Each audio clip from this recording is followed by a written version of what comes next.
Hi అండి, hello, welcome to భూమి collections. ఈరోజు వచ్చేసి 2 డిఫరెంట్ వెరైటీస్ చూపిస్తానండి. ఫస్ట్ వచ్చేసి ఇది మీది కూడా కోటానేనండి, కానీ చూడటానికి ఇది జామ్దాని వీవింగ్ స్టైల్లో అనిపిస్తుంది. ఇది కంప్లీట్ కోటా స్టైల్ చూడొచ్చు మీరు క్లియర్గా ఫ్యాబ్రిక్ అది.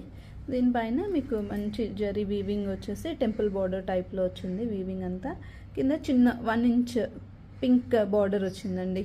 శారీ అంతా ఎలా ఉందో చూడొచ్చు మీరు. శారీ అంతా కూడా కంప్లీట్ వీవింగ్ వచ్చిందండి, కింద నుంచి పైదాకా. పైన కూడా సేమ్ అంతే బార్డర్ వచ్చింది. కమింగ్ టు ద పళ్ళు వచ్చేసి చాలా సింపుల్గా ఇచ్చారండి. ఒక 10 ఇంచెస్ దాకా ఇలాగ మీకు ఫ్లోరల్ వీవింగ్ ఇచ్చేసారు. సింపుల్, ఇప్పుడు ఇవన్నీ కూడా ట్రెండ్ అవుతుంది కదా, ఇలా simple పళ్ళుస్. Coming to the blouse, మీకు ఏదైతే పళ్ళులో ఇలా ఇచ్చారో అదే కంప్లీట్ బ్లౌజ్ వచ్చింది. చాలా బాగుంది. బ్లౌజ్ వల్ల మొత్తం శారీ లుక్ మారిపోతుంది. ఇది వచ్చేసి పిస్తా గ్రీన్ అండి. పిస్తా గ్రీన్కి కంప్లీట్ వీవింగ్ వచ్చింది. చూడొచ్చు ఈ కలర్. ఇప్పుడు ఈ షేడ్ అయితే మీకు కరెక్ట్ ఇప్పుడు ఏదైతే కనిపిస్తుందో అదే షేడ్ అండి. ఇందులో ఒకటి మీరు ఇందాక చూసిన పిస్తా గ్రీన్ అయితే, ఇంకొకటి వచ్చేసి సీ గ్రీన్ అండి. ఇందులో మీకు బ్లూ కింద కనిపిస్తుంది, కానీ అది సీ గ్రీన్. ఈ 2 కలర్స్ ఉన్నాయండి. ఎవరికి నచ్చినా కానీ ఇమీడియట్గా వాట్సాప్ చేసి బుక్ చేసుకోవచ్చు. Thank you.